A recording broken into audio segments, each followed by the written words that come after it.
Hello students, நம்ம இன்னைக்கு இந்த வீடியோவில் என்ன பார்க்க போகிறோம்னா எக்ஸசைஸ் 6.1ல் கொஸ்டின் நம்பர் 11 பார்க்க போகிறோம். ஸோ கொஸ்டின் நம்பர் 11ல் என்ன கொடுத்துருக்காங்கன்னா, எ particle moves along the curve 6y = x³ + 2ன்னு கொடுத்துருக்காங்க. ஒரு பார்ட்டிக்கல் இருக்குது, அது ஒரு கர்வில் வந்து என்ன ஆகுதுன்னா பாஸ் ஆகுது பை த ஈக்குவேஷன். ஒரு ஈக்குவேஷன் கொடுத்துருக்காங்க.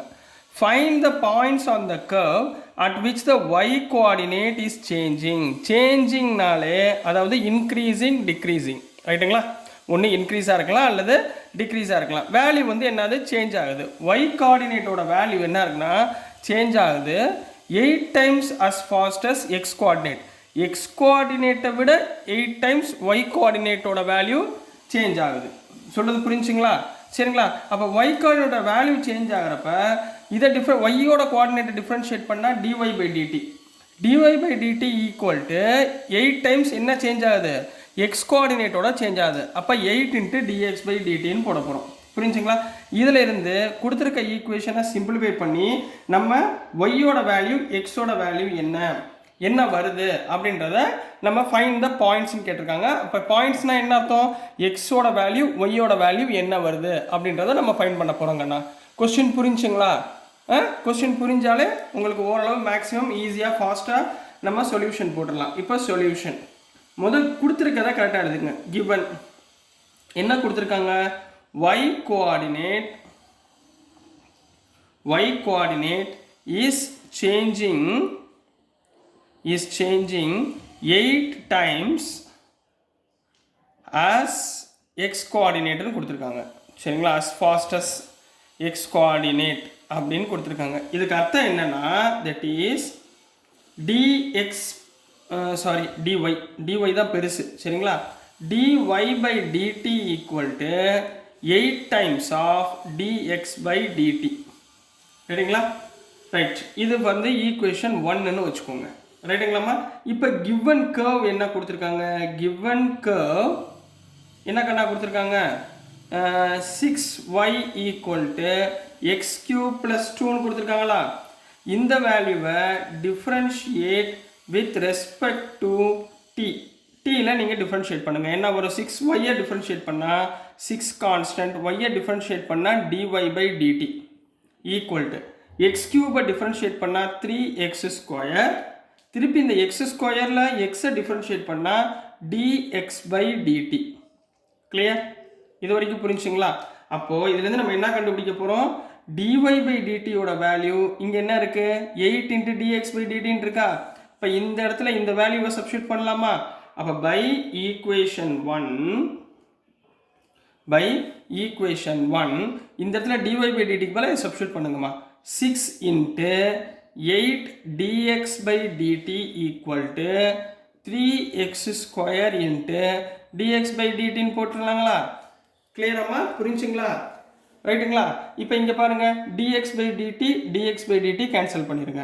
அப்போ 6 8s are 48 = 3x². அப்போ x² = 48. இந்த 3 கீழே வந்துச்சுன்னா /3 போட்டுடலாமா? 48/3 கேன்சல் பண்ணலாமா? 3 1s are 3, 3 6s are 18. அப்போ x² = 18 வருதா? which implies xோட வேல்யூ +or-4. எக்ஸோட வேல்யூ என்னக்கன்னா +or-4. அப்போ எனக்கு 2 வேல்யூ கிடைக்குதுமா. எக்ஸோட வேல்யூ 2 வேல்யூ கிடைக்குது. அப்போ அட் x = முதல்ல -4 எடுத்துக்கோங்க. ரைட்டுங்களா? x = -4 இந்த கிவன் ஈக்குவேஷனில் சப்ஸ்டிட்யூட் பண்ணலாமா? கிவன் ஈக்குவேஷன் என்ன, 6y = x³ + 2. அதாவது 6y = x இங்கே நம்ம என்ன எடுத்துருக்கோம், -4³ + 2 போடலாமா? -3னா minus, 4³ 4 × 4 16, 16 4s are 64 + 2 போடலாங்களா?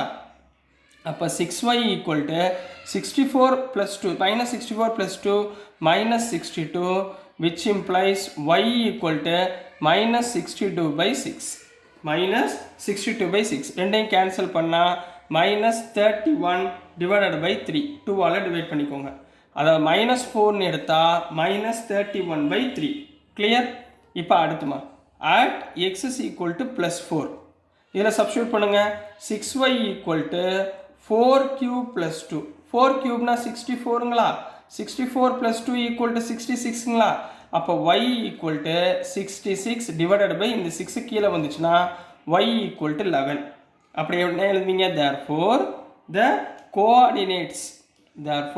coordinates are அல்லது the points are முதல் நம்ம என்ன எடுத்தோம்? -4ன்னு எடுத்தா y என்ன வந்துச்சு? -31/3. இதே இடத்துல 4ன்னு எடுத்தீங்கன்னா 11ன்னு கிடைச்சு. இது எக்ஸோட பாயிண்ட், இது ஒய்யோட பாயிண்ட். இதுவும் எக்ஸோட பாயிண்ட், ஒய்யோட point. So this is the answer for question number 11 கண்ணா. புரிஞ்சுங்களாமா? ஸோ நெக்ஸ்ட்டு கொஸ்டின் நம்பர் 12 போயிடலாம். ஸோ நெக்ஸ்ட்டுமா கொஸ்டின் நம்பர் 12 பார்க்க போகிறோம். கொஸ்டின் நம்பர் 12 என்ன கேட்டிருக்காங்கன்னா, the radius of the air bubble. Air பபிள்னா என்ன ஷேப்பில் இருக்கும்? ஸ்பெரிக்கல் ஷேப்பில் இருக்குங்களா? சரிங்களா? இதை ஞாபகத்தில் வச்சுக்கோங்க. ஏர் பபிள் இஸ் இன்க்ரீசிங், அதாவது டிஃப்ரென்ஷியேட் பண்ணால் வரக்கூடிய வழி இன்க்ரீசிங்னா பாசிட்டிவ், ரைட்டுங்களா? At the rate of differentiate பண்ண போகிறோம். எதை டிஃப்ரென்ஷியேட் பண்ண போகிறோம்? இங்கே என்ன பண்ண போகிறோம்? ரேட்னா டிஃப்ரென்ஷியேட், இன்க்ரீசிங்னா பாசிட்டிவ். எதை டிஃப்ரென்ஷியேட் பண்ண போகிறோம்? ரேடியஸை டிஃப்ரென்ஷியேட் பண்ண போகிறோம். அதோட ரேடியஸை டிஃப்ரென்ஷியேட் பண்ணணும் வித் ரெஸ்பெக்ட் டு எதை பொறுத்து பண்ண போகிறோம்? எஸ்னா செகண்ட்னா டைம், டீயை பொறுத்து நம்ம டிஃப்ரென்ஷியேட் பண்ண போகிறோம். அதாவது dr/dtயோட வேல்யூ 1/2ன்னு கொடுத்துருக்காங்க. At what rate is the volume of the bubble increasing when the radius is 1 centimetre. r equal to 1ன்னு போடும்போது அதோடைய வால்யூம் இன்க்ரீஸ் ஆச்சுன்னா, அதாவது அந்த வால்யூம் எடுத்து டிஃப்ரென்ஷியேட் பண்ணுறப்ப ஆரோட வேல்யூ 1ன்னு போட்டிங்கன்னா உங்களுக்கு என்ன ஆன்சர் வரும்னு கேட்குறாங்க. அப்போ வால்யூம் ஆஃப் த ஸ்பியர் என்ன? 4/3πr³ அதை யூஸ் பண்ணி நம்ம இந்த ரெண்டு விஷயத்தை வச்சுக்கிட்டு ஃபைன் பண்ண போகிறோம். கொஸ்டின் புரிஞ்சுங்களா? ஸோ ஆன்சருக்குள்ளே போயிடலாங்களா? So solution. சரிம்மா, இப்போ முதல் எடுத்தோடனே ரேடியஸை பற்றி பேசியிருக்காங்க. So radius of the bubble, let radius of bubble. Radius of bubble நம்ம என்ன எடுத்துக்கலாம்? ஆர்னு எடுத்துக்கலாம், r centimetre. Next volume of bubble. Volume of bubble என்ன ஃபார்முலா தெரியுமா உங்களுக்கு? ஸ்பெரிக்கல் தானே, 4/3πr³, ரைட்டுங்களா? இப்போ ஃபஸ்ட்டு நம்ம இந்த இடத்துல நம்ம என்ன பண்ண போகிறோம்னா, இந்த ரேடியஸ் இருக்குது பார்த்தீங்களா? என்ன கொடுத்துருக்காங்க? கிவன் ரேட் ஆஃப் இன்க்ரீஸ், அதாவது இன்க்ரீஸிங் தான் கொடுத்துருக்காங்க. இன்க்ரீஸ் இன் ரேடியஸ், இந்த ரேடியஸை இன்க்ரீஸ் பண்ணுறாங்க, சரிங்களா? அப்போ ஆரை டிஃப்ரென்ஷியேட் பண்ணால் with respect to t dr/dt equal to என்ன கொடுத்துருக்காங்கம்மா? 1/2 cm/s கொடுத்துருக்காங்க. இங்கே செகண்டுன்னு கொடுத்துறதுனால நான் டீயை வச்சு நான் டிஃப்ரென்ஷியேட் பண்ணுறேன். அடுத்து நம்ம கையில் என்ன இருக்குது? வி நோ தட் வால்யூம் இருக்குது. வால்யூம்னா நான் வீன்னு எடுத்துக்கவா? வி ஈக்குவல் டு 4/3πr³ங்களா? இப்போ இது differentiating with respect to t, டீயை பொறுத்து டிஃப்ரென்ஷியேட் பண்ணுங்கம்மா. இப்போ என்ன வந்துடும்? dv/dt ஈக்குவல் டு 4/3π அப்படியே வச்சுக்கோங்க. r³ டிஃப்ரென்ஷியேட் பண்ணால் 3r², திரும்ப ஆரை டிஃப்ரென்ஷியேட் பண்ணால் dr/dt. கிளியருங்களாம்மா? இது வரைக்கும் புரிஞ்சுங்களாம்மா? சரி, இப்போ அடுத்த ஸ்டெப்மா. இங்கே 3 கேன்சல், அப்போ மிச்சம் என்ன இருக்குது? 4πr². dr/dtக்கு பதிலாக என்ன போடலாம்? 1/2ன்னு போட்டுக்கலாங்களா? dr/dtக்கு பதிலாக 1/2. இங்கே 2 கேன்சல். ஸோ ஆன்சர் என்ன வந்துச்சு? 2πr². இதுதான் dv/dtக்குரிய வேல்யூ. இப்போ அங்கே என்ன கொடுத்துருக்காங்க? அதோடைய ரேடியஸ் வந்து 1 சென்டிமீட்டர் அப்படின்னு கொடுத்துருக்காங்க, சரிங்களா? அப்போ at r equal to 1 centimetre, ஆரோட வேல்யூ 1 சென்டிமீட்டராக இருந்தால் dv/dt ஈக்குவல் டு இந்த ஆருக்கு பதிலாக 1 போடுங்க, 2π × 1². 1² 1 தானே, அப்போ மிச்சம் என்ன வரும்? 2π. நம்ம என்ன பண்ணோம்? சென்டிமீட்டர் வால்யூம் கண்டுபிடிச்சிருக்கோம், சரிங்களா? வால்யூம் dv/dtனா வால்யூம், அப்போ வால்யூம்க்கு என்ன வரும்? கியூப் வரும், cm³/s அப்படின்னு கம்ப்ளீட் பண்ண போகிறீங்க.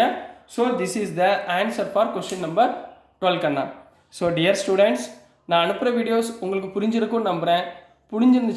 பிடிச்சிருந்துச்சுன்னா மறந்துடாமல் லைக் பண்ணுங்கள், ஷேர் பண்ணுங்கள், மறக்காமல் சப்ஸ்கிரைப் பண்ணி சப்போர்ட் பண்ணுங்கள் ஸ்டூடெண்ட்ஸ். தேங்க்யூ.